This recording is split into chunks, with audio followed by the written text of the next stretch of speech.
Namaste. Good evening, everyone. Welcome to the continuing series, Evenings with Sraddhalu. Today we will continue part 4 on spiritual life, and we will begin with the several questions received from our viewers about different paths and teachers. And then we return to the theme of the psychic, continuing from the last time. My name is Alina, and together with Joel, we will host this live streaming. Namaste, Joel. Namaste, Alina. Namaste, Sraddhalu, and welcome. Hey, happy to be here. We are happy to be back, and we thank all our viewers for watching the stream online session with us. Today, I will begin with a few single questions received from our viewers, and then we will continue on the topic of the psychic being. First, we have one message from Alok. Alok is writing, in one of his talks, Sraddhalu spoke about the end of Abrahamic religions. He referred to a Christian prophecy that the current Pope would be the last. Also, it is observed that the days of organized religions are going to be over. How is it going to influence the world order? How will the end of religions affect the world? This is from a past video you have uploaded, and I think it's a good question to start. Yes. In a prior discussion, I had spoken about different traditions which are prophesying as if their own end. And in the Christian tradition, there was a pope who was known to be very mystical, who had written down, as if seeing in form of a prophecy or vision, all the future popes to come. The names that he wrote for each were supposed to be symbolic.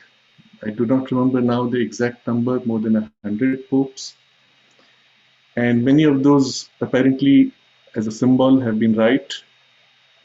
And the present pope is supposed to be the last in the series, after which implied is that there are no further popes, or at least the prophetic vision could not see further. Similarly, in a certain lineage of mystical Islam, in a Sufi tradition, there is a famous prophecy where the mystic says that 1,000 years from now, and this is 1,000 years ago that he says this, when man steps on the moon, Islam will rise to its highest, and then it will fade away. There is a similar idea in some of the Indian traditions that there is a time when a Kalki avatar comes, and it's as if the series of the avatars, which are supposed to be 10, they just end. There are no further avatars, at least that's how it seems. This idea that the kind of an end comes, and after which either there is some sudden change, return of Christ, return of Imam Mahdi, or the 10th avatar, after which there is a complete shift, a complete change. This idea is suggestive of a radical change beyond which they could not foresee. In the Mayan tradition, we have similarly the famous dating, which came to 2012 as the end of a cycle. and then obviously implied is the beginning of a new cycle. But this was interpreted by many to mean end of the world. And in the sessions I used to have before 2012, I would tell everybody, don't worry, 2012, December 21st, will be just another beautiful day and life continues. And of course, that's how it has been. But this is just to say that the prophecies are only suggestive. Last time I had mentioned how the mother spoke of a certain transition which has already happened, she says, what those prophecies intended. All this is to give a background of the popes and the end of the religious forms, or at least the supremacy of religions. What's the problem with religions as we see today? There is a large formed belief system, often defined by a clergy, supposedly ascribed to an originator, but frozen in time because of a book or an institution which needs to live by certain fixed ideas. And that is then imposed on a group, ideally on all of humanity, as they would foresee it to be or want it to be. This obviously has serious problems because it suffocates the individual needs of each individual to grow along the line of their swabhava, their natural temperament, and their natural line of spiritual evolution. We see it this way from the more dharmic traditions, and by dharmic traditions, the traditions which accept that there are many paths or many approaches to the divine, largely centered within India. But from the other side, the Abrahamic traditions, this idea that each one can follow their own path is unbelievable, unacceptable. There has to be a monotone. And this is where the problem starts. The moment a system says, I alone am right, all others are wrong, then it gets into trouble because the truth is not one-sided.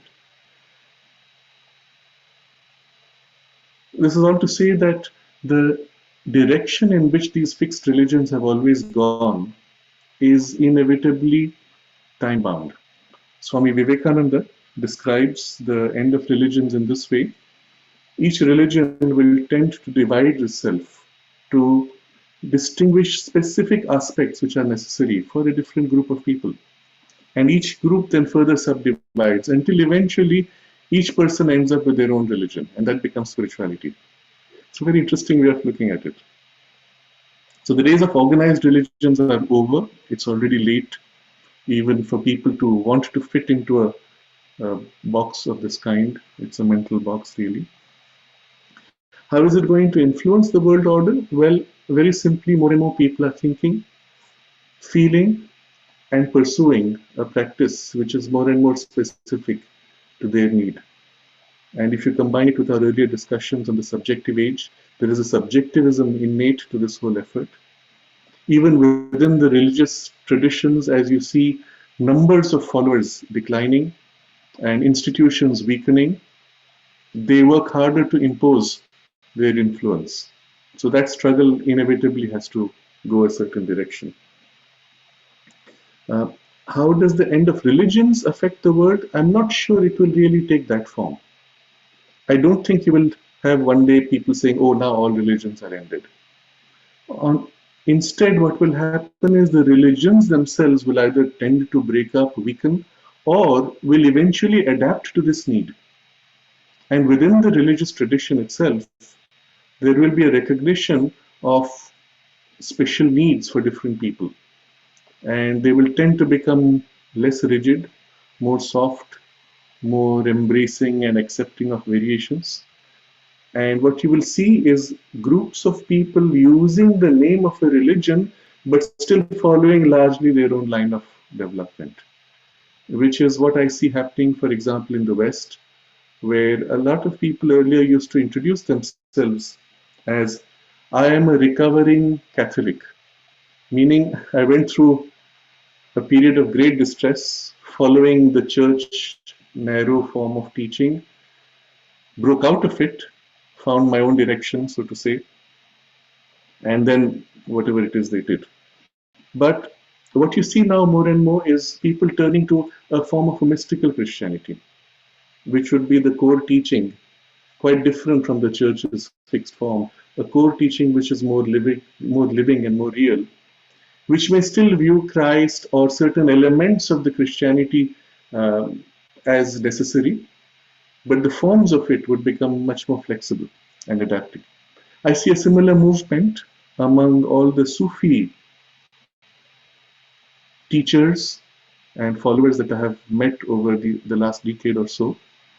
And I found a similar idea there that each Sufi lineage recognized a certain universality in the teaching, and yet each lineage had its own special facet, some emphasizing the devotional, some emphasizing the knowledge, some emphasizing the works aspect.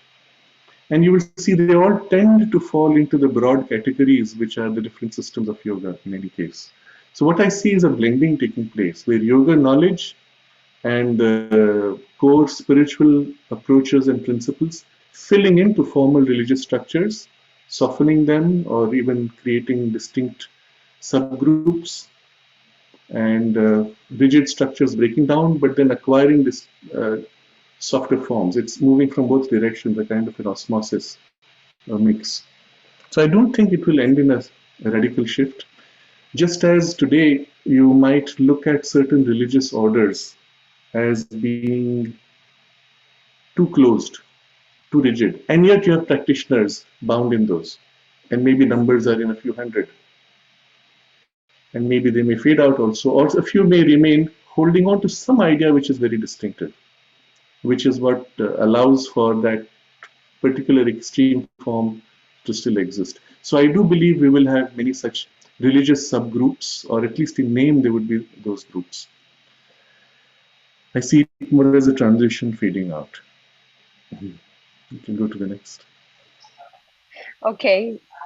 Rohan wrote us a beautiful letter saying, there have been many Western neo-spiritual channels and websites that have cropped up lately, where the content creators, authors, claim to be extraterrestrials, entities, or starseeds which identify themselves as non-human types and confidently acknowledge their real place of dwelling in other planets such as Venus, Andromeda, Pleiades, Arcturia, etc.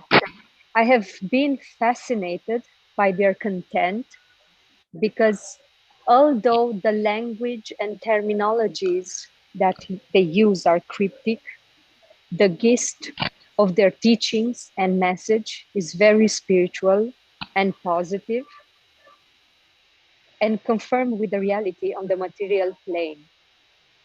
My question is that as a Sanatani and a disciple of the Mother and Sri Aurobindo, how do I reconcile with such an appealing source of knowledge?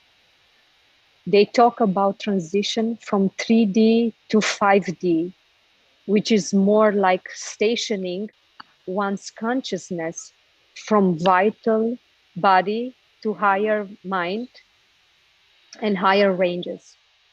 And there's much more knowledge. Please guide us the truth behind such people who identify themselves as extraterrestrial. It's a very controversial subject. And fascinating, because there's a kind of a seductive attraction to this idea of extraterrestrials teaching you maybe something about reality or even spirituality. I have looked at many of these over the years, and I found a common pattern among all of them, which is, I think, one of the points Rohan makes, that they often use a terminology which is cryptic, but they play with what will bring a greater following. And some of them claim to be channeling an extraterrestrial being, which is as good as any other channeler because you can never verify. Others claim to be themselves extraterrestrial. So I have a very simple response to that. How does it change the value of the teaching, whether you claim to be from another planet or from the Earth? If you claim to be a Martian, or that's not so interesting. Andromeda, Pleiades, these are more interesting as ideas. So if you have come from the Pleiades, let's say, how does it change the value of what you teach? If an earthling were to go to Pleiades with his current ignorance and claim to be from Earth and say, so I'm bringing superior knowledge than you have, would that be true? Why is it not possible that a Pleiadian could be also ignorant or having exactly the same issues as an earthling with ignorance and then claim to be special? So my point is, first, where they come from makes no difference to the value of the teaching. You have to assess the value of the teaching in itself, independent of what is claimed. Second, if they were actually from some other civilization with some superior knowledge, why don't they give you the superior knowledge or evidence it in a way that will fundamentally change Earth's life? For example, reveal the technology by which we can acquire free energy. If they did that, because they're supposed to have that, if they did that, that would be evidence that they're bringing something of greater value, at least technologically, may not be still spiritually. But if they were actually from another planet and could prove it, the first thing that would happen is the intelligence agencies would kidnap them and put them under experimentation. So again, I don't believe any of them are actually from some other planet. Straight away, I would reject that claim itself. While I don't say it's not possible, certainly it is possible. But then the value of the teaching has to be seen in itself, not because of their claim of where they come from.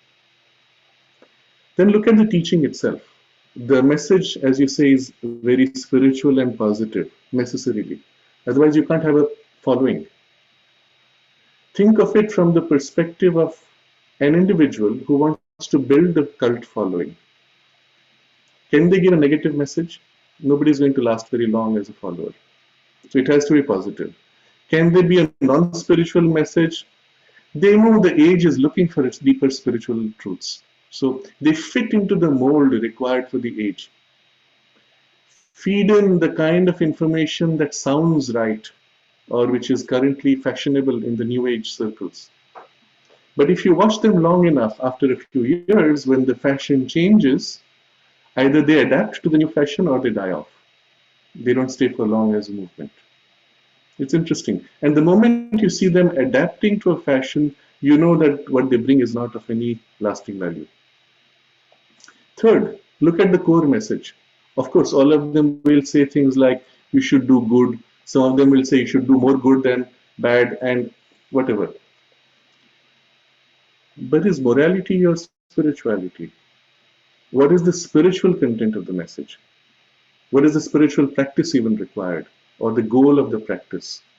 Is it self-realization or attaining to the direct experience of the divine? If not, they're as good as any other human-made New Age movements.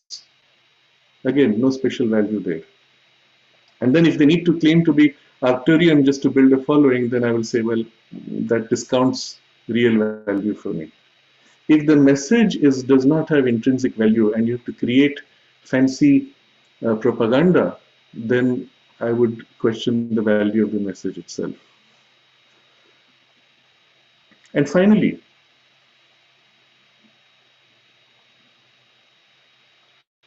is the teaching one of manifesting spirituality in life, which is life transforming, or merely passing through life and waiting to be elevated into some fourth dimension, fifth dimension, third vibration, sixth vibration, or whatever it is, their term for some extra physical reality, heaven-like of the religions, but now they don't use heaven. They create whatever vibrational or dimensional change, in which suddenly you will be taken up and elevated and all the bad people would be removed and you live in a beatific heavenly state. Isn't that the same old story of the religious promises, now coming in a different packaging which is more scientific sounding? And if that's all their message is, then I'm sorry, it has no value at all. You can see how there's a repackaging of terminology, but nothing fundamentally new. Unfortunately, everything that I have seen so far is of this kind. The questioner, Rohan, says they talk of 3D to 5D, which is more like stationing one's consciousness in the vital body and mind at high ranges. Well, that's how you interpreted it. Look at the literature in precision. What is meant by that 4D or 5D? Read the description carefully. Does it actually correspond to higher mind or illumined mind or intuitive mind? Not really. All they describe is a higher state of vibration into which you are elevated if you live by whatever life you're required to, and often it is done automatically. There will be a galactic alignment, certain frequencies will come, certain waves of energy will come, and you will be elevated on such and such a date, or whatever the teaching is. It's not one of growth of consciousness, really. And all of these are clear markers that it's just another reconstruction. Maybe the person preaching may be genuine in intention and maybe misled by some channeled knowledge or inspired knowledge. I don't know. But in practice, I have not found anything to be truly worthwhile. Yes, some of them do have interesting insights. Some of them go into stories about the past of things that happened on Earth 1,000,000 years ago or 2,000,000. Maybe true, may not be, you have no way of verifying.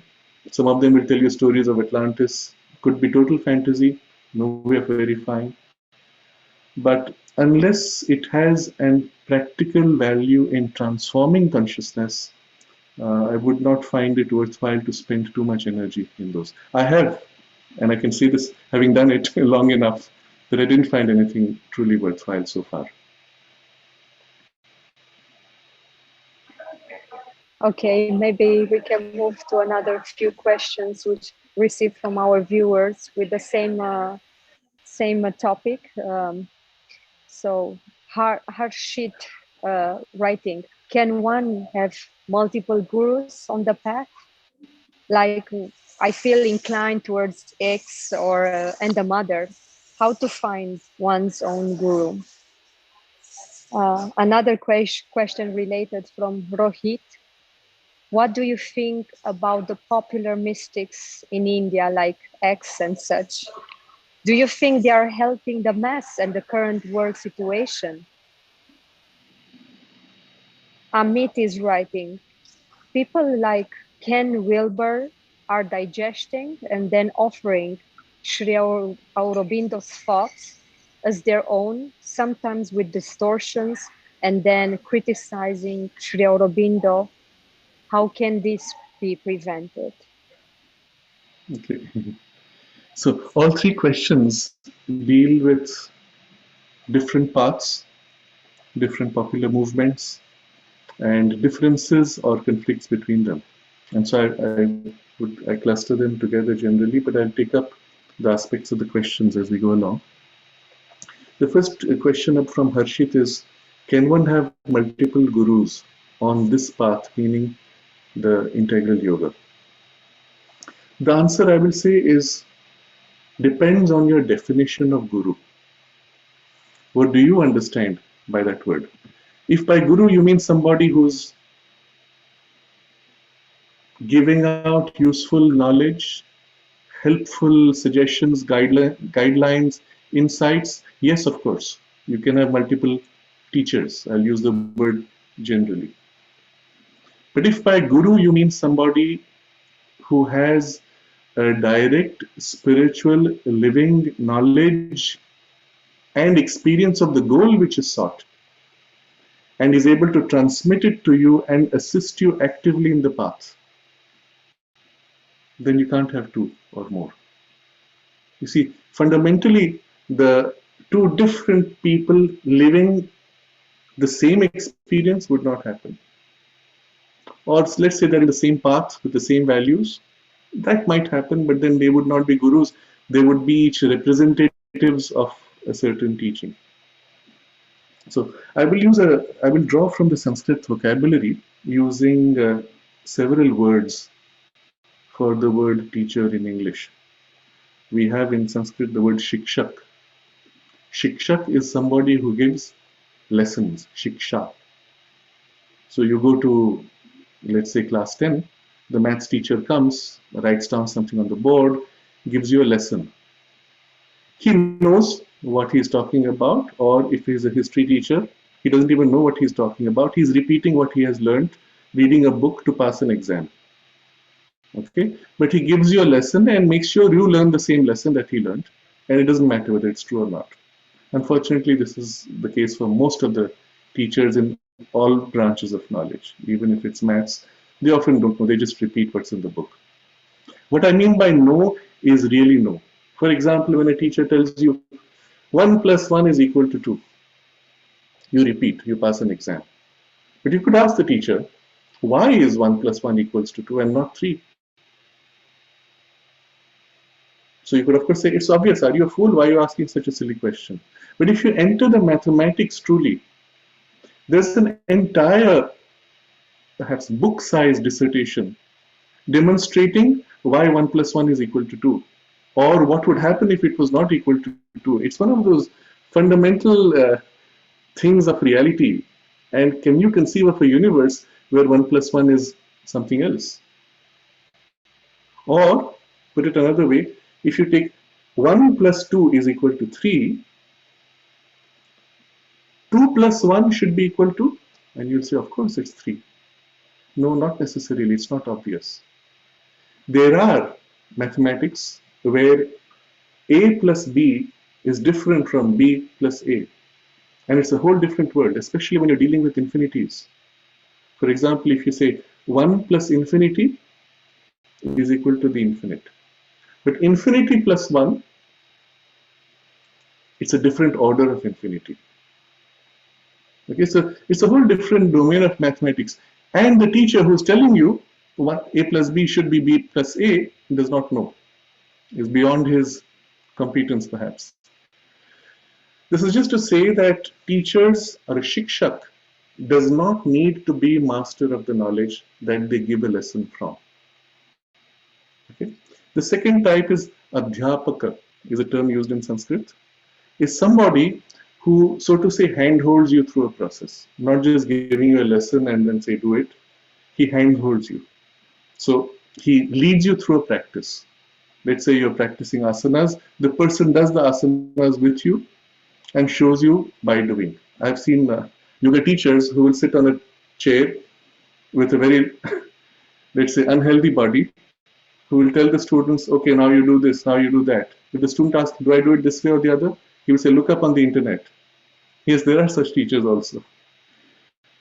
But adhyapaka is one who goes, this would be a shikshak. Adhyapaka is one who actually practices and does it with you. But he doesn't need to be of a higher standard. Pandit is another term which is used to describe somebody who has a lot of knowledge. Acharya is even greater. Somebody who demonstrates by example what you should become, necessarily of a higher grade than you. So a lot of great teachers would be in the category of Acharya. Some of them would be Pandit with great knowledge, not necessarily demonstrating the practice themselves. But Acharya lives it. And if you have a contact with somebody of that grade, well, just the contact helps you, inspires you, and assists.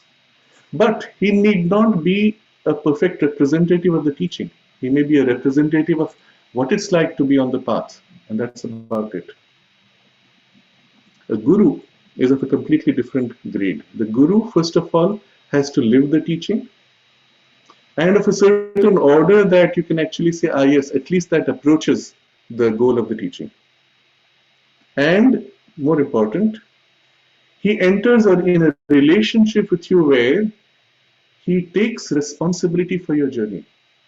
Not only hand-holding, not only being an example, but actually lifting and carrying you and pushing you where necessary. To be able to do that, he must be already of a certain foundation and grounded in a foundation on a higher level that he can pull you or push you, lift you, or reach into you and remove a distortion, remove a veil, or insert an experience, imprint an experience, awaken something.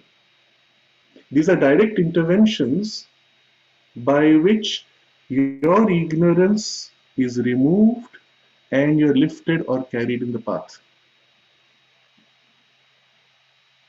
How many do you know who do that? When you look at these We have used the word multiple gurus. How many do you actually know who can do that? And I'm going to give a few examples here. I will avoid taking names, but I want to describe certain patterns, let's say, of behavior, primarily because it's important for us to be able to distinguish. It does not help to be politically correct and say each one is doing their own good work. Yes, of course, that's true in a general way. But we need to distinguish what is the nature of the good work and where it falls short. And so I want to give a few examples without necessarily taking names, or I will take a few names only where it concerns an appreciation. So think about this role of a guru, truly what that means. If you were to meet such a guru who is capable in their path, whatever that lineage or that path is, of doing this, would he accept you as a disciple? If he were to accept more than a certain number of disciples, would he be able to pay attention enough to look after them? Think about what that means. Let's say you have that capacity to help people intervene in their consciousness, change and lift them. How many people do you think you could take on with that responsibility? You cannot have 1,000,000 followers because you don't have the time or the energy to manage 1,000,000. And here I will take the example, a positive example of one of the persons I genuinely, deeply respect and admire as a spiritual guru and teacher, although he may not use that word. And I mentioned before in some of the talks, somebody by the name of Llewellyn Von Lee. He's a teacher in a Sufi lineage based in the US. And it's worth it for you to see some of his writings and his website, deeply inspiring. And in one of the conversations that I had with him, he said to me something like he has about 700 or 800 students. And that's it. He says, I can't manage more. He takes students only when guided or when he sees a certain responsibility. And if the student does not live up to the demand of the path, he simply says, look, I don't have time to give you. You have to leave if you cannot make this little effort. But to those who he has taken on, he will intervene actively in a way that when the student meets, or sometimes even without them meeting physically, the student will receive a message saying, you are not doing this, this is your lack, this is the difficulty, you must work to overcome this. Or they receive an active help where he appears in various forms, sometimes in the dream or even through a message saying, giving a nudge or a push. But numbers, not possible to go beyond 700, 800. Maybe another 100 or 2 you could add. But 1,000 is already such a huge burden if you are actively looking after all these disciples, spiritually responsible for them. So the moment you see somebody who is presented as a guru with a very large number of followers, well, they don't really come in that category of the strict definition of guru. They don't take responsibility for their disciples. They may not even know their followers. And I won't use the word disciple anymore. So at that point, they may drop in my listing from guru to perhaps acharya. So they set an example. They say, here's, do this. You're inspired, you follow or not. But it's not a guru then. Of course, the word guru is largely today misused, loosely used. There used to be a website some 10 years ago which offered gurus of various types, gurus for teaching mathematics, gurus for teaching artificial intelligence, guru for any scientific or technological knowledge. Yeah, that's not guru. That's shikshak perhaps, adhyapaka perhaps, even pandit perhaps, but not guru. So if you use the word strictly, then you will not find too many. And most of them who are there will avoid publicity like plague for this very reason. Because you cannot really manage a large number of disciples. You can't take so much responsibility. It's physically not possible. If you remember, even in the Sri Aurobindo ashram, from the early days, the number of disciples that Sri Aurobindo had were in a few dozen. It grew to be 200, which is quite a large community from a spiritual point of view, for a concentrated spiritual practice. And only much later in the 40s, the numbers grew with the coming of so many refugees, but they did not come as disciples. They came as devotees. They came as people with devotion, not really dedicating to the sadhana and the practice of the yoga. The mother accepted them because she was the mother. She said, I can't send them away. They're my children. So, and then there was a distinction of the concentrated practitioners of the sadhana and then the others who were merely devotees. And what does a devotee seek? Well, I give my devotion. I feel good to receive the blessing. I have my darshan. I felt nice. I'm happy to just feel nice. But don't ask me to do much. So what you will see in many of these large popular movements, a lot of followers, devotees, but rarely disciples. Or the discipline is simplified. Here is an XYZ branded name practice. Do this every day. Often they involve some form of pranayam, which is modified to be more distinctive to, let's say, that particular group, because you have to brand yourself with a USP. And then you follow that, you spend your 5-10 minutes doing their fixed practice, and that's it. What else is required of you? Well, you offer your devotion to the Guru, you send the money to the institution, that's about it. So spiritually, that could have limited value or even no value. So comes down to the point of what is the path itself aiming at? Are these aiming at a spiritual realization? Most of them are not.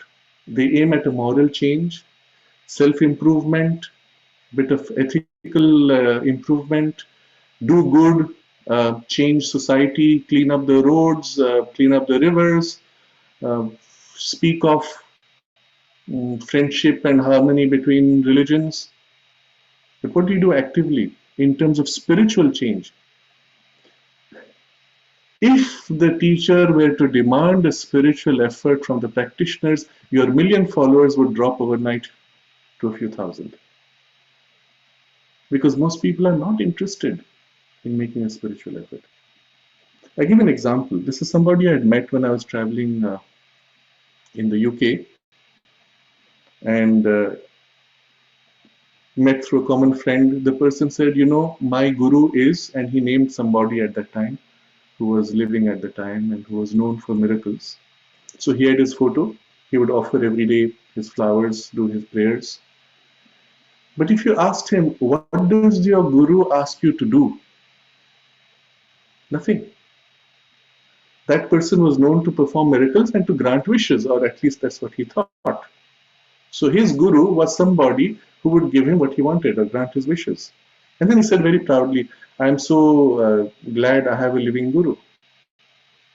But he had never even met his guru. Guru doesn't know him. Well, it's not a relationship of guru. It's a relationship of adoration, devotion to somebody who makes him feel good, or some teaching that makes him feel good. And that's it. And that's useful. So coming back to this question, can one have multiple gurus on this path? You can have many teachers, you have many sources of inspiration, but there is only one guru. In this path, the guru is the one who founds the path. Sri Aurobindo and the mother. Even I'm going to push it a step further, and we'll come to that, with the true sense of guru. The ultimate guru will be the divine. And then we will see what the relationship is with that. But I'll keep that for the last part of the discussion. Yes, you can have multiple sources of inspiration and of learning, but be careful. Be careful if you recall some of the discussions we have had before on the conflicting values of an ascetic path versus an affirmative path. You will end up with a lot of confusion. And as I've said to you before, this confusion exists among people living at the Sri Aurobindo ashram. This confusion exists among people who have read Sri Aurobindo's writings and are speaking about them, but in the mind's mold are still ascetically formed. They end up speaking things which are still ascetic values, not realizing that they're trying to mix totally contradictory values. I'll give an example. I see a lot of stories are told about somebody who's traveling very in high fever or does not have food, and then somebody appears, gives him food and vanishes, and they cannot trace who the person was. It was the teacher who incarnated, or the god who incarnated in some form and gave help, etc. This is projected as a great event in the person's life, and certainly it's a great event of any divine intervention's help. But what's the message? Implied in that message is God will provide you whatever you need.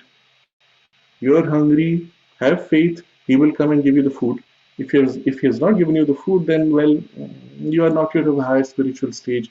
That person who was so great got God's intervention, who gave him food, cured his fever. Implied somewhere is this idea that you be passive, have faith, God will do everything. The fact that this story is promoted greatly as a great thing is sending a message of passivity. One of the persons in the ashram, I have mentioned this before, published in their journal, which was supposed to be translations of Mother and Sri Aurobindo's writings, they published a story of this great elephant who had golden tusks and who, out of compassion, gave a piece of his tusk to a woodcutter who was very poor. And the woodcutter comes back and says, now I need more, and he keeps on cutting the tusk until eventually he extracts the whole tusk and the elephant dies bleeding. And the story ends with all the gods showering petals on the elephant and saying, oh, you are so great, you will come into heaven. I heard this story read out because somebody found it moving and narrated it. And I said, what is this story doing in a space like this? Can you see the message of passivity and inertia and the complete disdain for life and self-sacrifice in stupidity, so that you die in suffering to help someone else and you are praised by the gods and live in heaven? You see the ascetic ideal and its stain, distortion. And we are replete with such stories. And they come from the mouths of people who teach even Sri Aurobindo's writings, without them realizing that there's a fundamental conflict of values. And I'm saying this because when you read from different sources, be very careful of the core message behind what you read. I'm not saying don't read. Please do read. Get inspired. But know also where there's a fundamental conflict of values and priorities. If you read an ascetic source, you will find lots of stories like this. You read from Sri Aurobindo, well, the two don't gel. Are you able to distinguish and extract the nourishment from those stories? If you can, good. Otherwise, be careful. You can have multiple teachers, but be careful where these core values conflict. So yes, if you feel an inclination to read from X and to read from Mother, wonderful. If you find the inspiration from both, wonderful. But I would also ask, maybe neither of them is your guru, at least yet, isn't it? And that's why your second question, how to find one's guru. I wouldn't have a simple answer to that, because I don't think you can find in that way. Of course, that also works sometimes, but more than anything else, one recognizes. There is either a spontaneous recognition of the inner being that knows because it experiences an affinity, an identity, a spontaneous movement of self-giving, of belonging, and of being taken, embraced, held, lifted, protected by the Guru. It happens and it's done. Or not. Or there's a slow growth of recognition, yes, this feels right. And over time, you kind of grow into an affinity and alignment to a certain teaching or to a certain personality. But still, that may not be the Guru. Until that relationship forms where the responsibility is taken by the active presiding power or the individual, it's not yet Guru. It is still you're following a path, and there is a great teacher, even an Acharya there, but that's about it. And maybe your path will change also. I'm tempted to share an example from my mother's experience. When she came to meet the mother, she didn't come because she knew much the first time. She came because, well, her husband brought her, and she was, they were going to go to meet the mother. And her father had already told her, be careful, India is full of lots of not so genuine and even fake spiritual teachers. Don't bow down to anybody blindly just because they wear ochre robes or they seem to be spiritual. So she goes to the mother and she is carrying something to offer, but she's not sure whether this is the one that she should be accepting. And she's, of course, has worshipped all her life to a certain form of Mother Durga. So she is in front of the mother and she says,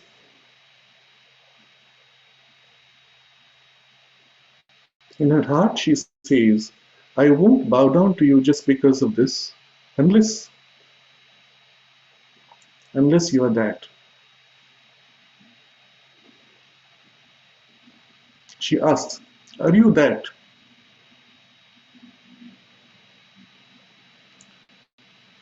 The mother nodded and the sanction was given.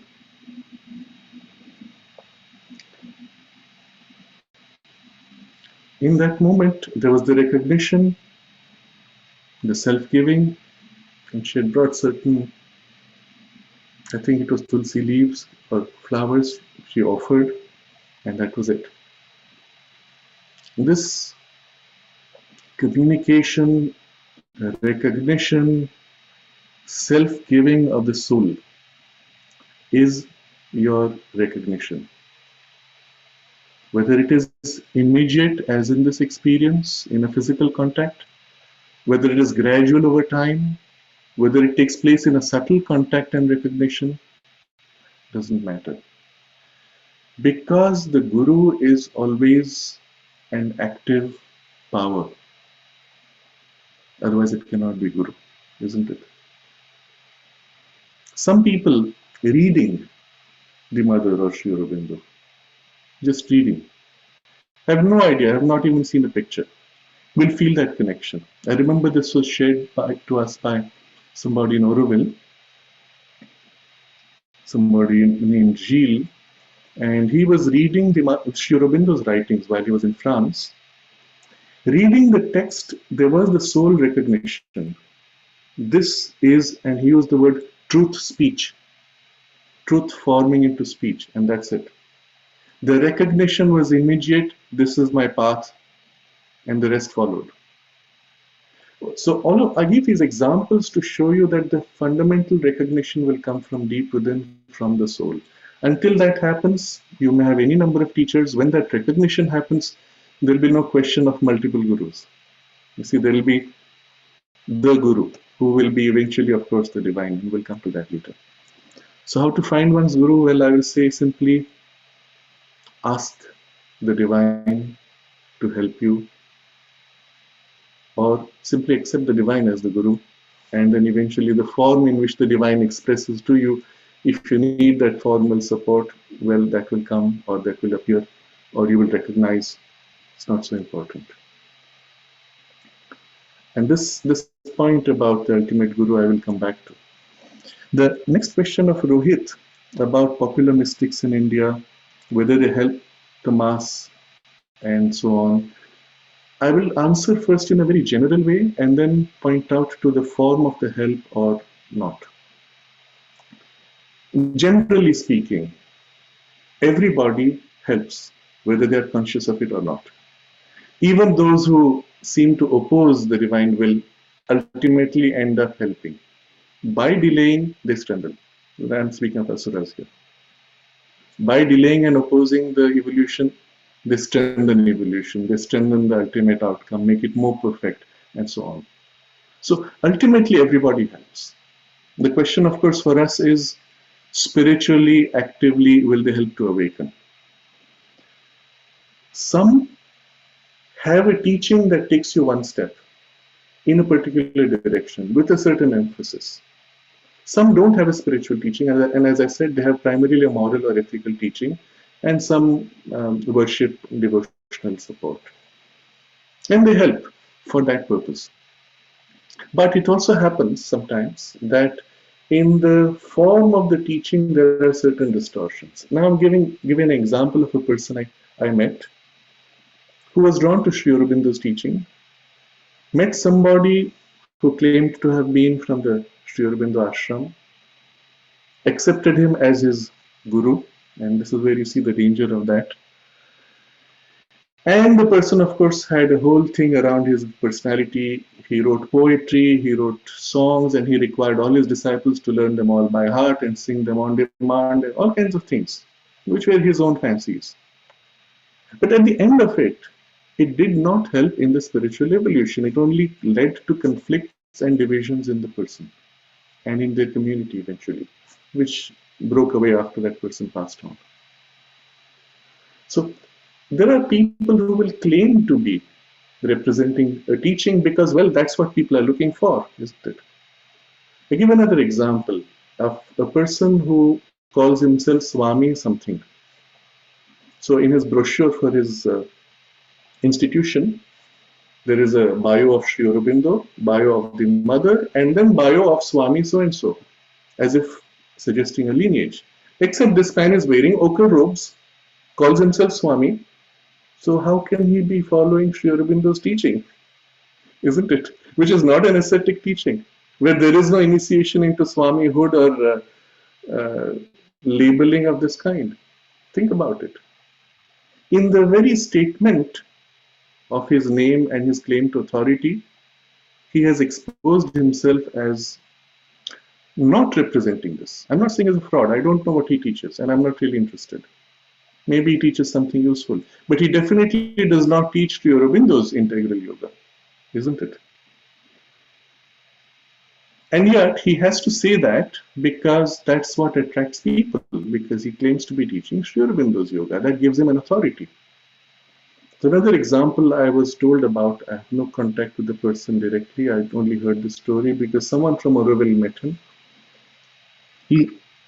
Good man, maybe he has some genuine teachings, but he says, all that all that I had to say, Sri Aurobindo has already said. So read Sri Aurobindo, implied, and then come to me. So the implication is whatever I wanted to say, Sri Aurobindo has said, so I won't waste my time repeating, but go to Sri Aurobindo for that. But then I'm there because I meant to say all that. And that's a joke. That's a joke. Because, well, it's sad. It's sad even that people get carried away listening to this kind of thing. That they cannot distinguish. The person who narrated this to me, I had to tell him, but don't you see the game that's played here? I can understand that somebody appreciates Sri Aurobindo and says, here, read him because there. And maybe they are teachers in their own right and they admire Sri Aurobindo, no problem.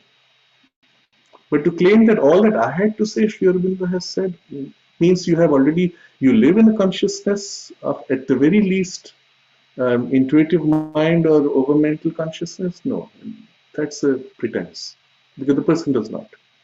What he does is he materializes objects. That's the joke, you see. His claim to fame is the materialization, and the rest is the marketing. I'm going to give a few more examples like this, and I don't mean to hurt anybody's faith, because the faith you have is always precious. If you break that, well, you have no anchor. And yet, if you do not discriminate, one can easily get carried away in a lot of, I will use the word, populist or politically correct statements. Oh yes, all paths lead to the same eventually, all are good people, all are doing good work. Yes, of course they are. But do they align to this fundamental objective of the integral yoga? And I'm very focused on this. They may align to their own path, their own ascetic lineage, their own ascetic belief or ideal or practice. Wonderful, and they may be perfect for that. But do they align to this? Do they align to spiritual growth? These are the concerns for me. A very good example of a genuine path is Paramahansa Yogananda and the path, the institution he founded as the Self-Realization Fellowship. In the very name of the institution is self-realization as the goal set. The entire practice demanded on their practitioners are steps towards attaining self-realization. Now, for the particular process and the path, which is their way, it's perfect. Their monks are dedicated, deep practitioners, many of them having attained deep and high spiritual states, living in it, and the entire path has a certain spiritual, let's say, framework that is so solidly rooted. And then there is the whole institutional, let's say, structure around it, where over time in the US particularly, they have brought in various deities. They had to bring in a lot of elements of Christianity which were not central to the teaching or to their master's teaching. They created an institutional framework for weddings of their devotees, which is just like a church practice. To me, these are secondary. They are paraphernalia of an organized institution and the organizational structures. The central teaching is the spiritual teaching is rock solid. And that's an excellent path for spiritual purpose. I look at somebody else presently popular in India, and I was there in a public function where he spoke. Before he came on stage, there was a video shown of this person riding a motorcycle, flying a helicopter, playing with children, distributing food packets in some relief operation, in some flooding, etc.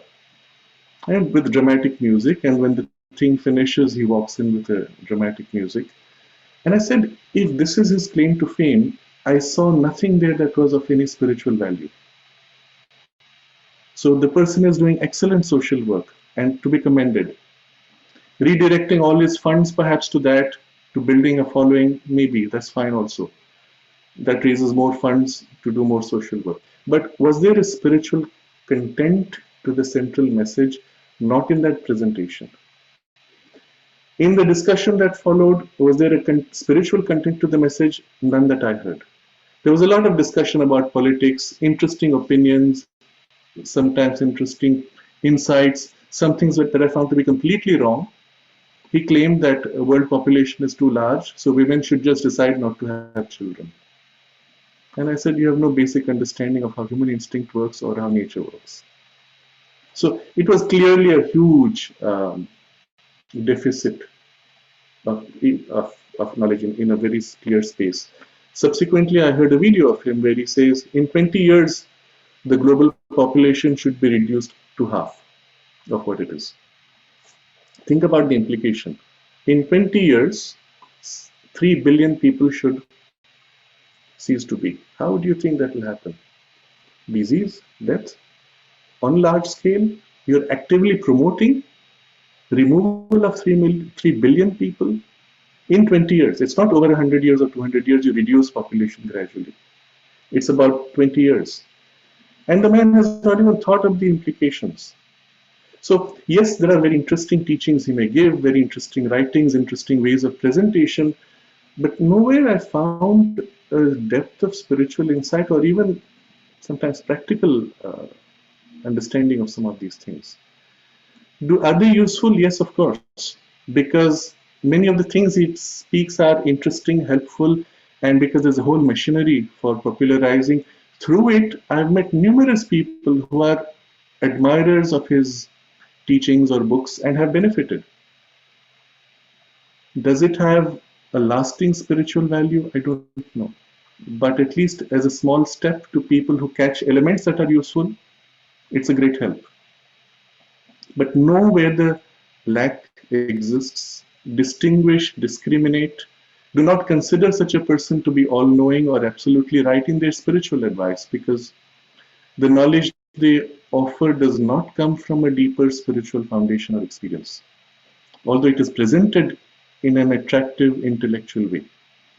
I give another example of a teacher who became famous because, well, she was a woman and she would embrace people who came to her. They felt good, perhaps. The woman was a saint, for sure. She lived in a consciousness of certain exaltation. I don't know what exactly, I do not have a direct contact, but it was definitely a certain state of exaltation. Then around her grew the paraphernalia. And at that point comes the problem. The paraphernalia needs to be maintained for which you have to raise funds. So they started a whole process of selling clothes she has worn for so many lakhs of rupees. And then there's a whole industry for selling those properties. The money coming in, are, of course, used for social work, which is wonderful, and a lot of free hospitals, schools, excellent work socially. Now comes the spiritual part. So I met a few of the disciples who were working there, working very hard to build the institutions. One day they all rebelled. They said it's too much, it's backbreaking work, we don't even get time to rest properly, and much less can we do our spiritual practice. So they went on a revolt. And she came to them and said, do you realize how much bad karma you're burning up by working so hard? And when I heard that story, I said, here is a person who does not really understand. She may live in an exalted state of consciousness, but the knowledge that comes through is not of a higher status. Again, this is to distinguish between a state you may live in, which may be spiritually high, but it does not mean you have the true knowledge. It does not mean your actions are aligned to that state. You see, there's a gap which is common to all ascetic traditions between the outer and the inner. And so the inner may still live in a exalted state, and the outer may throw a curse, as we have heard stories of rishis who would get angry easily and curse, and then regret. Once the impulse of anger passed, they would regret and then offer a counter support. But this gap allows for expression of forms that do not represent even the state they live in, much less a higher state, which would be our goal eventually. And so recognize the value that the person holds because she lives in a state, she perhaps shares it or perhaps transmits it to people who come to her. But that's where the spiritual value stops. All the rest is paraphernalia that may have social value, and that's about it. Know the strengths, but know the limitations also. I have another person that comes to mind, building a movement, very popular. And if, they have this multiple level marketing today, which is the standard process now for everybody who wants to become famous. But all of this ends with one question: for what? What is his central teaching? And I asked this around, I could find nothing. There were commentaries on various spiritual texts from the Indian tradition ascribed to his authorship, certain practices which were given, but what's the goal spiritually? And there was never any clear message there. And I say, well, then it has social value, but it's not obviously, it does not have an obvious spiritual value, at least for the followers. Maybe there's a core group, I don't know, but in the masses at least, it does not have spiritual value. I think this is broadly answering the question, and I've taken these examples because there'll be many more. And I'm thinking of the world 20 years from now, or 50 years from now. I hope these observations will be helpful for you to help distinguish between what serves a higher spiritual purpose or what serves as intermediate steps. And everybody serves intermediate steps wherever they try to do good. Miracles are not a reference for spirituality. Social work are not a reference for spirituality. Political connections are not. Again, this is an example of an ashram I've been to, where you enter the reception and on the wall are photographs of their head meeting XYZ political leaders. And I said to myself, if that's the claim to fame, well, it does not have a spiritual priority at least. It shows political influence, but that's about it.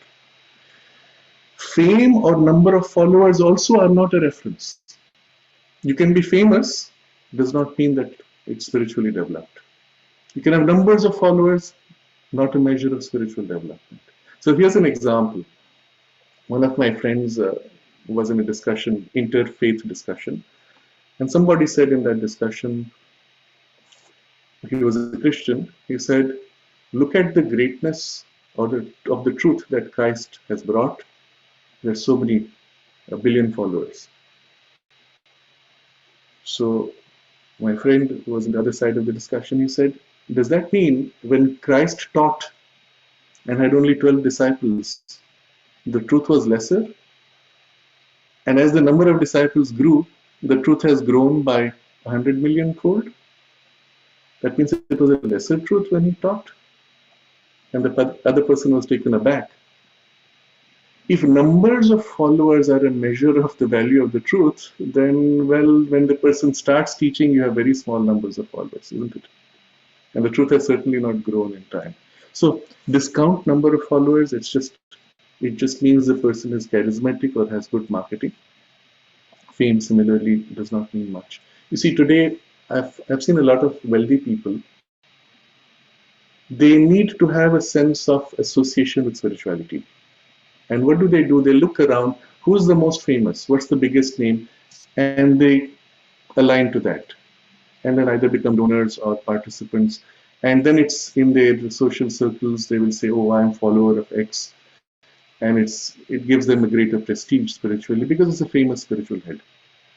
If they had said, oh, my spiritual teacher is living in a forest, you don't even know his name, nobody knows, he just hides. Well, that's a different kind of fame.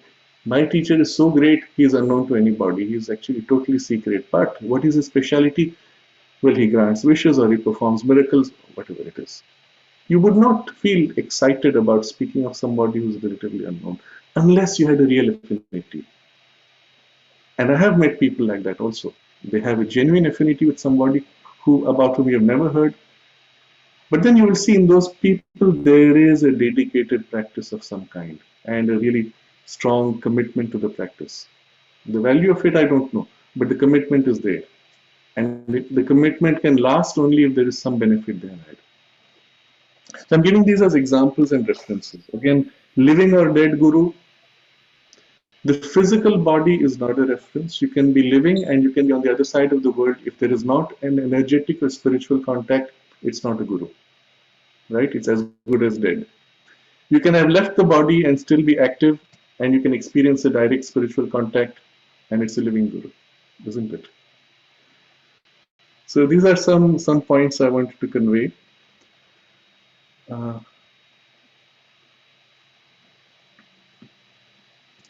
So as general comments now, make a distinction on the goal of the path before you decide whether this is your path. What is the goal that is sought? Be clear about that. Before you mix, let's say, practices or knowledge from different traditions, consider what the goal is and understand the value of the practice in terms of the goal. You may adopt a practice from a different path, but recognize how it served that path, and in your modification of the practice, how you're serving a different goal. Because certain practices are common.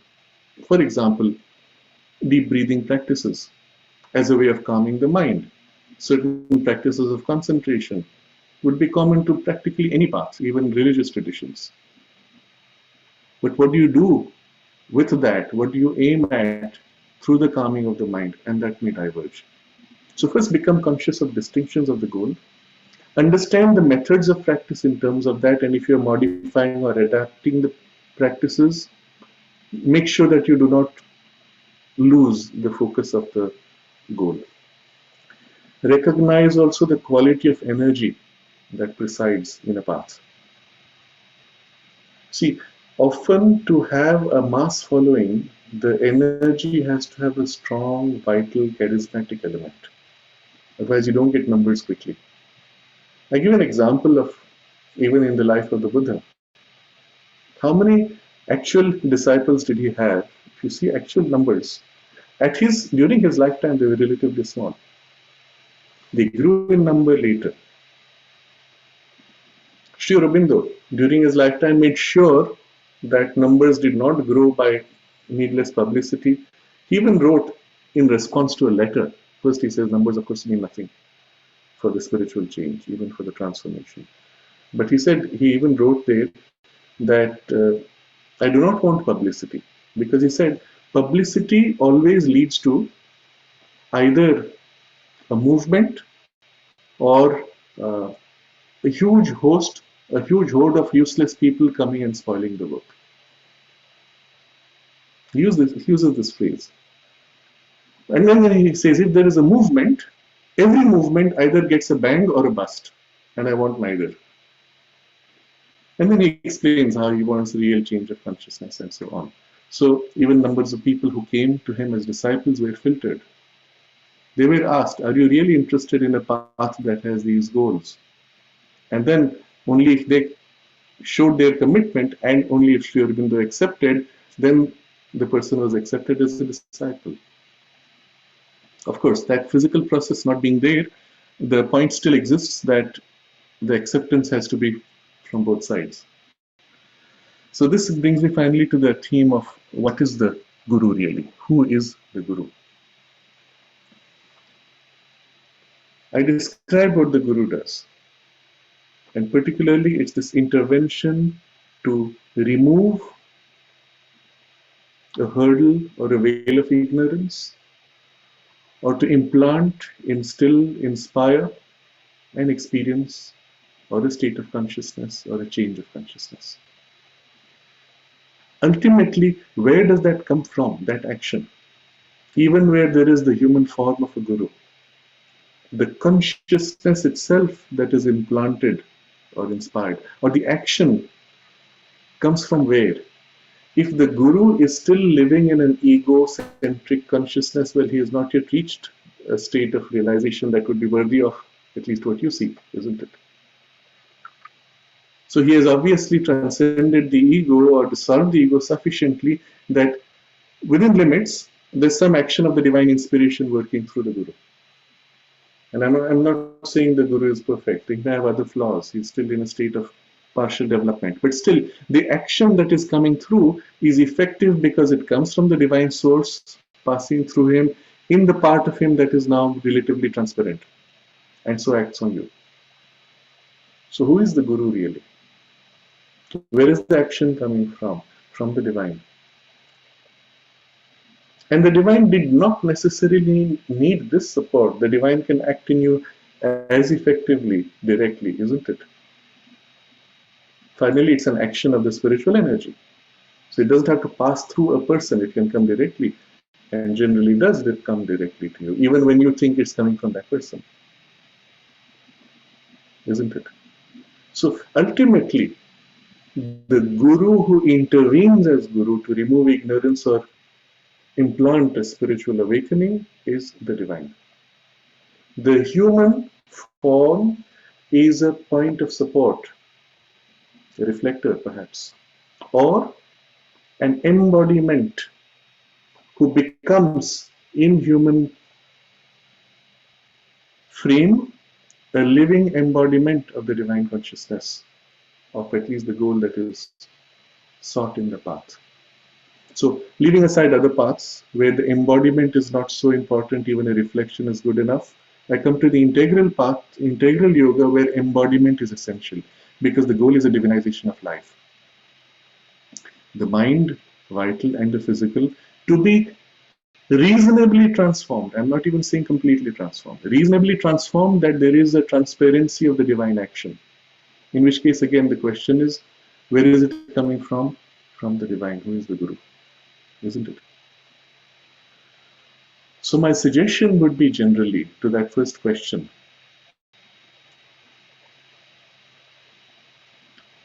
How does one find one's Guru?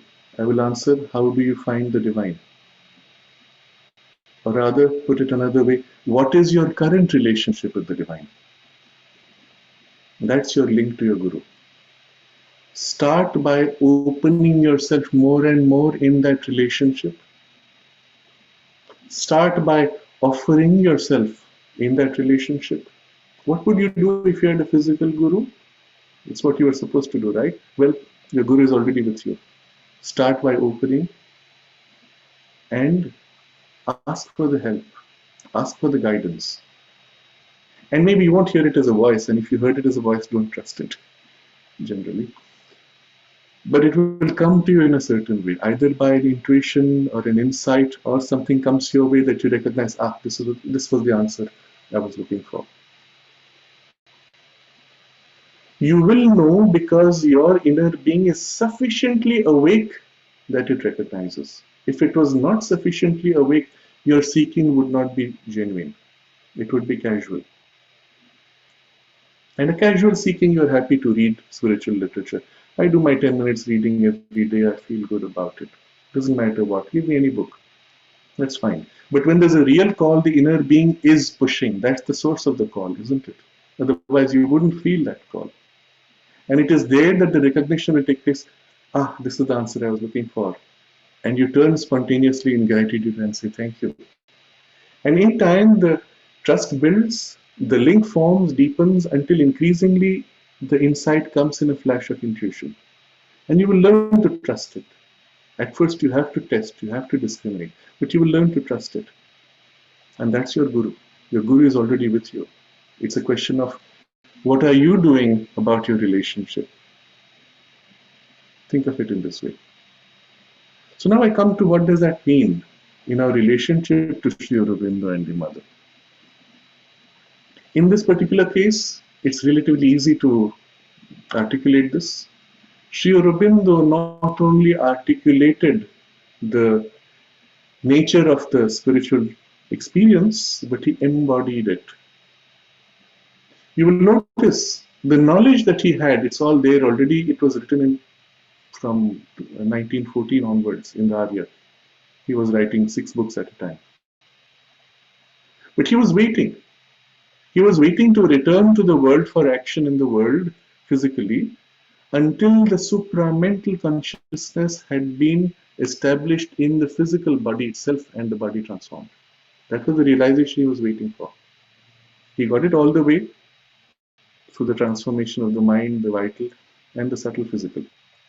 But that last part remaining, that next step of returning for action in the world actively had to be well postponed. But in the meanwhile, and that was the advantage of this dual form of their work, the mother was acting constantly while he held the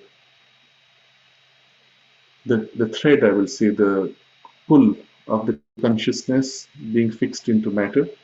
The mother was working, manifesting that through the work that she was doing, and of course all the correspondence that Sri Aurobindo was directly handling, and so on. Because they embodied the ideal that they spoke of, revealed, we recognize in them that. That's why my mother could see in the Divine Mother, in the Mother, yes, this is the one that I have been worshipping. That recognition was possible. So for those of us at least who recognize this, it's obvious for this yoga, they are the Guru. And yes, I can read a lot of literature which helps me to understand, brings clarity and enlarges my knowledge base. No problem, but it does not conflict. I don't have multiple gurus. For those of us who do not see this, who do not feel in Sri Aurobindo and the Mother that they are an embodied form of the realization that is sought in the integral yoga, they are still there as great examples, exemplars, as Acharya, to give you the inspiration in the path, in the way, until either you recognize that or it doesn't matter. The form does not matter. Mother actually made this statement in so many words to Huta. She said, after she leaves the body, she said, there is no Sri Aurobindo and Mother, there will be only the truth. If you have the perception of that in them, perhaps it's a help because you have a form through which you can relate. But on the other hand, I've seen so many people who are so fixated on the form that they cannot see the totality of the Divine Mother as an active presence around and within them because they are still fixated on this particular form of the body through which she incarnated here.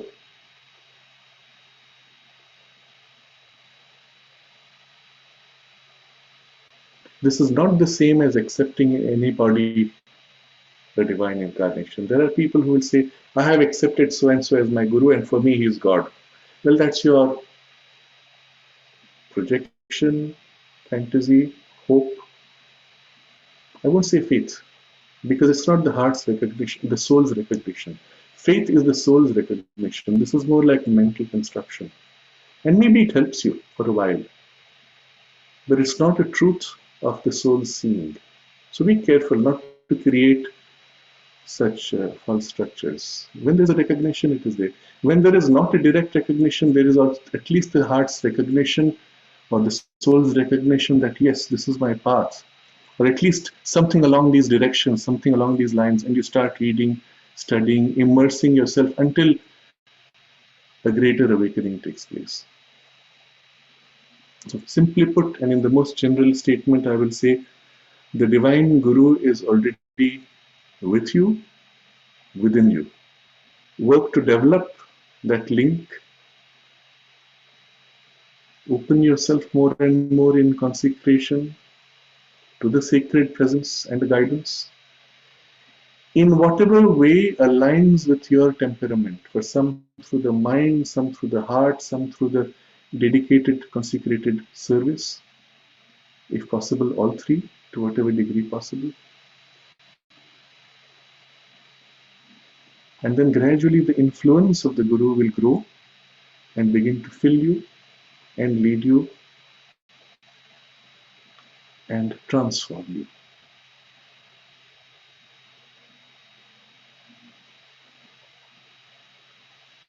To that end, many people may come your way who may help you. Recognize the knowledge that comes or the help that comes as coming from the source, from the divine. And offer gratitude to the divine even as you thank the vehicle or the messenger through whom the help came. But let your primary relationship be always with the divine directly.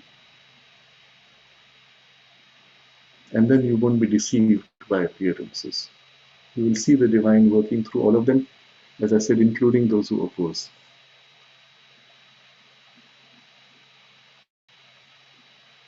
I think it's a good point to pause and we can concentrate on this idea and this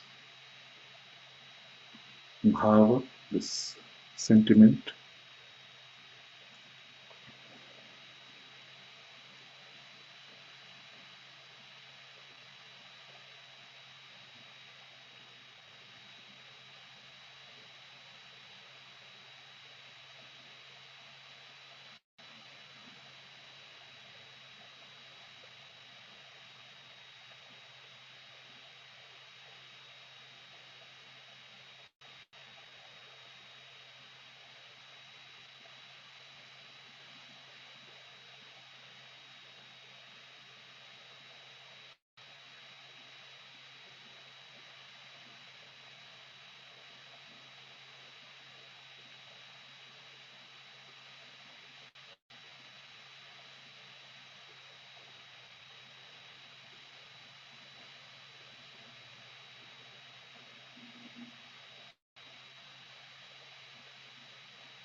Thank you. Thank you. Thank you.